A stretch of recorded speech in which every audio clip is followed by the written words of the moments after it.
ஆண்டவரும் இரட்சகருமாய் இயேசு கிறிஸ்துவின் விலையேறப்பெற்ற நாமத்திலே உங்கள் யாவருக்கும் அன்பினால் வாழ்த்துக்கள் கூறி இன்றைய தியானத்திற்கு உங்களை தயவோடு அழைக்கிறோம். இன்றைய தியான பகுதி அப்போஸ்தலனாகிய பரிசுத்த பவுல் கொரிந்தியருக்கு எழுதின 2ஆம் நிருபம் 1ஆம் அதிகாரம் 13 முதல் 20 வசனங்கள். 2 கொரிந்தியர் 1ஆம் அதிகாரம் 13 முதல் 20 வசனங்கள் முடிய. தியான வசனம் 20ஆம் வசனம். எங்களால் தேவனுக்கு மகிமையுண்டாகும்படி தேவனுடைய வாக்குத்தத்தங்களெல்லாம் இயேசு கிறிஸ்துவுக்குள் ஆம் என்றும் அவருக்குள் ஆமென் என்றும் இருக்கிறதே. தேவனுடைய வாக்குத்தத்தங்களெல்லாம் இயேசு கிறிஸ்துவுக்குள் ஆம் என்றும் அவருக்குள் ஆமென் என்றும் இருக்கிறதே. அருமையான கர்த்தருடைய பிள்ளைகளே, வாக்குத்தத்தங்கள் நமக்கு பரிச்சயமான ஒரு வார்த்தை. ஏனென்றால் நாம் ஒவ்வொரு மாதமும் முதல் தேதியிலே வாக்குத்தத்த ஆராதனைக்கு செல்லுகிறோம். வாக்குத்தத்த திருவிருந்து ஆராதனைகளில் கலந்து கொள்ளுகிறோம். வருடத்தின் முதல் நாளிலே வாக்குத்தத்தங்களை பெற்றுக்கொள்வதற்காக பல இடங்களிலே கூடுகைகள் நடைபெறுகின்றன. இந்த வாக்குத்தத்தங்களை நீங்களும் நானும் எவ்விதமாய் நமக்கு சொந்தமாக்கி கொள்ளுகிறோம் அல்லது பற்றி கொண்டிருக்கிறோம் என்பதைத்தான் உங்களோடு பகிர்ந்து கொள்ள விரும்புகிறேன். 2 அருமையான தங்கச்சிமார் தங்கள் கைகளில் இருந்த சில ரூபாய் நோட்டுகளை எண்ணி பார்த்து கொண்டிருந்தார்கள். ஒருத்தி என்னிடத்திலே 10 ரூபாய் இருக்கிறது என்று கூறினாள். மற்றவளோ என்னிடத்தில் 15 ரூபாய் இருக்கிறது என்று கூறினாள். முதலாவது சிறுமி அவளிடம், இல்லை என்னிடத்தில் இருப்பது போல் தானே உனக்கும் இருக்கும், ஆகினால உங்ககிட்டே 10 ரூபாய் தானே இருக்கிறது, நீ ஏன் 15 ரூபாய் இருப்பதாக கூறுகிறாய் என்று கேட்டாள். அதற்கு 2வது சிறுமி, என் அப்பா இன்று இரவு ஆபீஸிலிருந்து திரும்பி வந்த பின்பு எனக்கு 5 ரூபாய் தருவதாக சொன்னார். எனவே தான் என்னிடத்தில் 15 ரூபாய் இருப்பதாக நான் கூறினேன் என்று சொன்னாள். தன் தகப்பன் தனக்கு கொடுத்த வாக்கை அவள் அப்படியே நம்பினாள், அதை விசுவாசித்தாள். ஒவ்வொரு அருமையான தேவனுடைய பிள்ளைகளும் கூட தேவனுடைய வாக்குத்தத்தங்களை அப்படியே விசுவாசிக்க வேண்டும்.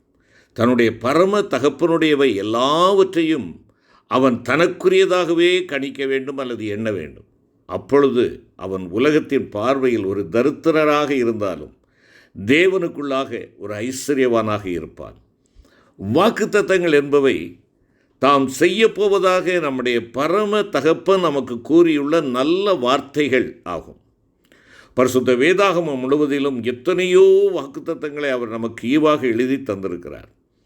அவை எல்லாவற்றையும் நமக்கு ஒரு சொத்தாக சம்பத்தாகவே அவர் நமக்கு கொடுத்திருக்கிறார்.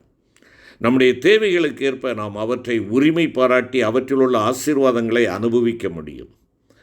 தேவனுடைய வாக்குத்தத்தங்கள் எல்லாம் இயேசு கிறிஸ்துவுக்குள் ஆமென்றும் அவருக்குள் ஆமெனென்றும் இருக்கிறதே என்பதாக நம்முடைய பிரசங்க வாக்கியத்திலே நாம் வாசித்தோம். ஆகவே எனக்கு கேட்டுக்கொண்டிருக்கிற அருமையான கர்த்தருடைய பிள்ளையே, நம்முடைய எந்த சூழ்நிலையாக இருந்தாலும் நாம் விசுவாசத்தோடும் நம்பிக்கையோடும் அவற்றை சார்ந்து கொள்ளலாம்.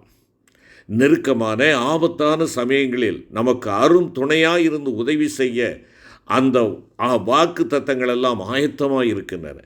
மேலும் நம்முடைய வாழ்க்கையில் தனிப்பட்ட விதத்தில் தேவன் நமக்கு அருளி செய்கின்ற வாக்கு தத்தங்களும் உண்டு.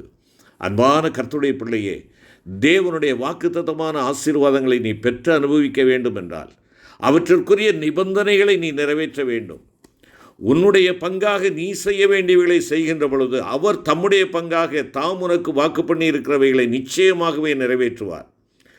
எண்ணாகமம் 23ஆம் அதிகாரம் 19வது வசனத்திலே ஆண்டவருடைய வார்த்தை சொல்லுகிறது, பொய் சொல்ல தேவன் ஒரு மனிதன் அல்ல, மனம் மாற அவர் மனுபுத்திரனும் அல்ல. அவர் சொல்லியும் செய்யாதிருப்பாரா, அவர் வசனித்தும் நிறைவேற்றாதிருப்பாரா என்பதாக நாம் வாசிக்கிறோம். ஆண்டவராகிய கர்த்தர் ஏதேனும் ஒரு வாக்குத்தத்தத்தை உனக்கு அருளி செய்திருப்பார் என்றால் அவரே அதை நிறைவேற்றட்டும் என்று எண்ணிக்கொண்டு நீ அமைதியாய் இருந்துவிடக்கூடாது. நீ அதை பெற்று அனுபவிப்பதற்கு விரோதமாக பல தடைகளை சத்ருவாகிய பிசாசானவன் கொண்டு வரலாம். ஆனாலும் விசுவாசத்தினால் நாம் அவற்றை மேற்கொள்ள வேண்டும். தேவன் ஆபிரகாமுடைய இருதயத்தை தமக்கு முன்பாக உண்மை உள்ளதாக கண்டார். கானானியர், ஏத்தியர், எமோரியர், பெரிசியர், எபூசியர், கிர்காசியர் ஆகியோருடைய தேசத்தை அவன் சந்ததிக்கு கொடுப்பதாக அவனோடு உடன்படிக்கை பண்ணி தம்முடைய வார்த்தைகளை நிறைவேற்றினார் என்பதாக நாம் பார்க்கிறோம். அவன் சந்ததிக்கு கானான் தேசத்தை கொடுப்பதாக ஆண்டவர் அவனுக்கு வாக்குத்தத்தம் செய்த பொழுது அதிலே 1 அடி நிலம் கூட அவனுக்கு சொந்தமாக இருக்கவில்லை. இதிலே ஒரு அடி நிலத்தையாகிலும் அவனுடைய கையாட்சிக்கு கொடாமல் இருக்கின்ற பொழுது, அவனுக்கு பிள்ளை இல்லாதிருக்கும்போது, உனக்கும் உனக்கு பின்வரும் உன் சந்ததிக்கும் இதை சுதந்திரமாக தருவேன் என்பதாக ஆண்டவர் அவனுக்கு வாக்குத்தத்தம் பண்ணினார். அருமையான கர்த்தருடைய பிள்ளையே, அவன் அப்பொழுது ஏறக்குறைய 100 வயதுள்ளவனாயிருந்தபோது தன் சரீரம் செத்துப்போனதையும் சாராளுடைய கற்பம் செத்துப்போனதையும் எண்ணாமல் தேவனுடைய வாக்குத்தத்தத்தை குறித்து அவிசுவாசமாய் சந்தேகப்படாமல், வாக்குத்தத்தம் பண்ணினவர் அதை நிறைவேற்ற வல்லவராயிருக்கிறார் என முழு நிச்சயமாய் நம்பி தேவனை மகிமைப்படுத்தி விசுவாசத்தில் வல்லவனானான் என்பதாக பவுலடிகளார் ரோமருக்கு எழுதுகின்ற பொழுது 4ஆம் அதிகாரம் 19 முதல் 21 வசனங்களிலே வாசிக்கிறோம். அவன் பொறுமையாய் காத்திருந்து வாக்குத்தத்தம் பண்ணப்பட்டதை பெற்றான் என்பதாக எபிரேய ஆக்கியோன் 6ஆம் அதிகாரம் 15வது வசனத்தில் குறிப்பிடுகிறார். ஏற்ற வேளையில் அவை அவனுடைய ஜீவியத்தில் மிக மிக துல்லியமாக நிறைவேறியது. தன்னுடைய முதிர் வயதில் ஈசாக்கை பெற்றான். அவனுடைய பின் சந்ததியார் கானான் தேசத்தை சுதந்தரித்தார்கள். மரித்தோரை உயிர்ப்பிக்கிறவரும் இல்லாதவைகளை இருக்கிறவைகளைப் போல அழைக்கிறவருமாயிருக்கிற தேவன் மேல் அவனுக்கு இருந்த விசுவாசமும் நீடிய பொறுமையுமே அவருடைய வாக்குத்தத்தங்களை அவன் சொந்தமாக்கிக் கொள்ள அவனுக்கு உதவியாயிருந்தன. அருமையான கர்த்தருடைய பிள்ளைகளே, நீங்கள் தேவனுடைய சித்தத்தின்படி செய்து வாக்குத்தத்தம் பண்ணப்பட்டதை பெறும்படிக்கு பொறுமை உங்களுக்கு வேண்டியதாக இருக்கிறது என்ற எபிரேய ஆக்கியோனுடைய வார்த்தையை இன்று உங்களுக்கு நினைப்பூட்டுகிறேன். கர்த்தர் எனக்கு இன்னின்ன காரியங்களை வாக்கு பண்ணியிருக்கிறார், ஆகிலும் அவை இன்னும் நிறைவேறவில்லையே என்று நீ அங்கலாய்க்கின்ற தேவ பிள்ளையாக இருப்பாய் என்றால் நீ கலங்காதே. அவருடைய வார்த்தைகளை சற்றும் சந்தேகிக்காதே. ஆபகுக்கு 2ஆம் அதிகாரம் 3ஆம் வசனம் சொல்லுகிறதை கவனித்துப்படி. குறித்த காலத்துக்கு தரிசனம் இன்னும் வைக்கப்பட்டிருக்கிறது. முடிவிலே அது விளங்கும். அது பொய் சொல்லாது. அது தாமதித்தாலும் அதற்கு காத்திரு. அது நிச்சயமாய் வரும். அது தாமதிப்பதில்லை என்று நாம் வாசிக்கிறோம் அல்லவா? அருமையான கர்த்தருடைய பிள்ளையே, ஆகையினாலே நீயும் நானும் தேவ சுத்தம் செய்ய ஜாக்கிரதையாயிருந்து வாக்கு பண்ணினவர் அதை நிறைவேற்றவும் வல்லவராயிருக்கிறார் என்று முழு நிச்சயமாய் நம்பி அவருடைய உண்மையை விசுவாசித்து அவரை துதித்து மகிமைப்படுத்த வேண்டும். நாம் விசுவாசிக்கின்ற பொழுது தேவனுடைய மகிமையை காணலாம். என்னை கேட்டுக்கொண்டிருக்கிற என் அருமையான சகோதரனே, சகோதரி, அருமையான கர்த்தருடைய பிள்ளைகளே, இந்த விசுவாசம் உங்களிலே என்னிலே காணப்படுகிறதா? வாக்குத்தத்தங்கள் ஏராளமாக இருக்கின்றன, பெற்றுக்கொள்ளுகிறோம். வாக்குத்தத்தங்களை வாங்கி நம்முடைய வேதாகமத்தில் வைத்துக் கொள்வதற்கோ, நம்முடைய பாக்கெட்டில் வைத்துக் கொள்வதற்கோ, அல்ல கண்ணாடியிலே சொருவி வைப்பதற்கோ அல்ல. அந்த வாக்குத்தத்தங்களை இருதயத்திலே பதித்து கொண்டு, வாக்கு கொடுத்தவர் வல்லமையுடையவர், வாக்கு மாறாதவர், அந்த வாக்கை நிச்சயம் நிறைவேற்றுவார் என்று சொல்லி அந்த வாக்கை சொல்லி சொல்லி நீயும் நானும் ஜெபிக்க அழைக்கப்படுகிறோம். விசுவாசத்தோடு, ஆண்டவரே நீர் வாக்கு கொடுத்தீர், வாக்கு கொடுத்த நீர் வாக்கு மாறாதவர், நிறைவேற்றும் என்று சொல்லி கேட்போம். என் ஆண்டவர் தான் கொடுத்த வாக்குத்தத்தங்களை நிறைவேற்றுகின்ற பொழுது இயற்கையோ விஞ்ஞானமோ மருத்துவமோ சூழ்நிலைகளோ யாதொன்றும் எதை குறித்து சொன்னாலும் அவைகளையெல்லாம் தாண்டி செயல்படக்கூடியவர் என் ஆண்டவர்.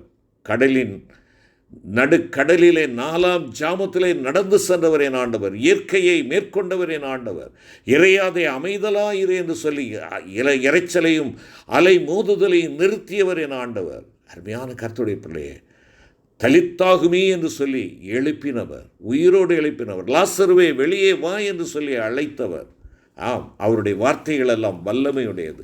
அந்த வல்லமையுடைய வார்த்தையினாலே வையகம் முழுவதையும் உண்டாக்கின என் ஆண்டவர் உன்னையும் என்னையும் அவருடைய வார்த்தையை விசுவாசிக்கும்படியாக இந்த வேளையிலே எதிர்பார்க்கிறார். அவர் உன் வாழ்க்கையிலே கொடுத்த வாக்குத்தத்தங்கள் உனக்கு ஆமென்றும் ஆமென் என்றும் நிறைவேறுவதற்கு நீயும் நானும் வாக்கு கொடுத்த தேவனுடைய வார்த்தையை முழுமையுமாய் நம்பி அந்த வார்த்தைக்கு கீழ்ப்படிவோமா? அவருடைய வார்த்தைக்கு கீழ்ப்படுகின்ற பொழுது, பொறுமையோடு காத்திருக்கின்ற பொழுது, என் தேவன் வல்லமையான, மகத்துவமான, ஆச்சரியமான, அற்புதமான காரியங்களை உன் வாழ்க்கையிலே நிறைவேற்றுவாரை. வாக்கு கொடுத்தவர் உன்னை வாழ வைக்கிறவர். வாக்கு கொடுத்தவர் தன்னுடைய வார்த்தையை உன் வாழ்க்கையிலே நிறைவாக்கி கொடுத்து ஜீவனுள்ளோருடைய தேசத்திற்கு நேராக உன்னை வழிநடத்தி செல்கிறவர். அவரை விசுவாசிக்கின்ற பொழுது சகலமும் சாத்தியமாகும். செபிப்போம். கிருபை நிறைந்த ஆண்டவரே, விசுவாசிக்கின்ற பொழுது தேவனுடைய மகிமையை காண முடியும் என்று சொல்லி நாங்கள் பார்த்தோம். அப்பா, விசுவாசத்திலே நாங்கள் தளர்ந்து விடாதவாறு வாக்கை நாங்கள் எங்களுடைய இருதயத்திலே வைத்து எங்களுக்கு சொந்தமாக்கி கொண்டு, இந்த வாக்கு கொடுத்தவர் ஜீவிக்கிறார், வாழுகிறார், எங்களை வாழ வைக்கக்கூடிய தேவன் என்று சொல்லுகின்ற விசுவாசத்தோடு உம்முடைய வார்த்தையை நாங்கள் விசுவாசித்து உம்முடைய வார்த்தைகளுக்கு கீழ்ப்படியும் கிருபையை நீர் எங்கள் ஒவ்வொருவருக்கும் தாரும். ஆண்டவரே, நீர் கொடுத்திருக்கிற வாக்கு தத்தத்தை நாங்கள் இழந்து விடாதபடி விசுவாசத்தோடு உம்மில் சார்ந்து நிற்க நீர் எங்களுக்கு உதவி செய்யும். மீட்பர் இயேசு கிறிஸ்து மூலம் வேண்டிக் கொள்கிறோம் நல்ல பிதாவே. ஆமென்.